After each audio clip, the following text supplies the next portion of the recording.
ضيت جتني كذا قاعد بالباب حاط الكرسي ماله والجماعه قاعدين يمي تقريبا حوالي هيك 11 ب 12. قلت لهم والله شو جسمي يوجعني. قال في اليوم كم يوم انا قاعد. قلت لهم والله اليوم جسمي يوجعني راح اتمرن انا. كان بالصيف مخليت شربايه هنا برا. لقيتها نايمه بالغرفه. ندهتها من بعدين اي شيء انا جاي اتمرن. من بعدين نمت. جيت الصبح اذن ما اذن اجر روح جر. يا الله. قوه صليت. يا الله. والله لهناك بعد احنا منا قاعد نصلي بعد ما نرجع ننام. نظل قاعدين. جات اسوي لك اليوم قلت سوي لي اليوم. قال مو هالجد. قلت له والله اليوم روحي رايحه من عندي. قال والله انت يم الله ويم الطيبين. امانه عند الله ظليت انت. قلت له لا انا الانسان هذه الموت واحد ما يخاف منها. قلت له بقيت مليون سنه انا انتهي. كان ابقى 60 سنه انا انتهي. انا هذا امر بيد الله. بعدين توجعت والله خلاني المرض. يوم اخذتني اللي شو اسمه يوم المستشفى الدكتور كذا رجعوا يوقفون على مرض ماكو. اخير وقت اظن بتشواذر ما ادري وين حالوني قال عندكم 25 شو اسمه تودين للمدينه.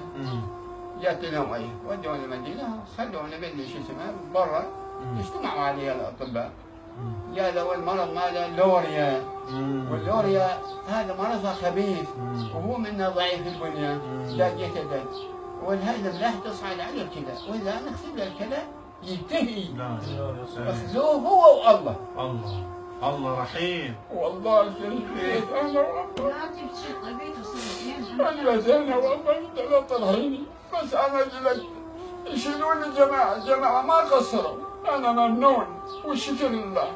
والله يجي مثلا انا ماكو انا قاعد يا ولد جاك هاي العلال يجيني قلت له والله ما اعرف سلموا علي ضوسوا انه راح بس تاثرت عليها.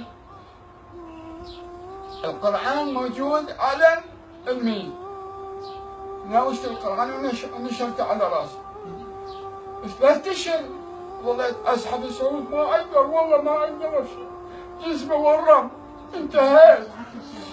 ظليت من بعدين نشرت القرآن على راسي قلت الهي بعزتك وجلالك انا ما اخاف من الموت احنا اختلقنا ما عدا يعني سبحانك وتعالى خلقتنا من تراب سويتنا بشريه وننطق ونحكي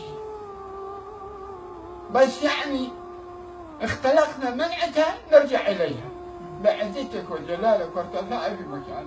انا خوف على الامر هاي ولا طال المرض يجوز ولا وهي ما مالتني يجوز يا سبحان الله الامور تاخذها وكذا ومن بعدين نضيق من عندي الى حياه تنقذني ما له حياه خليها تنتهي بعز سبحانه وتعالى.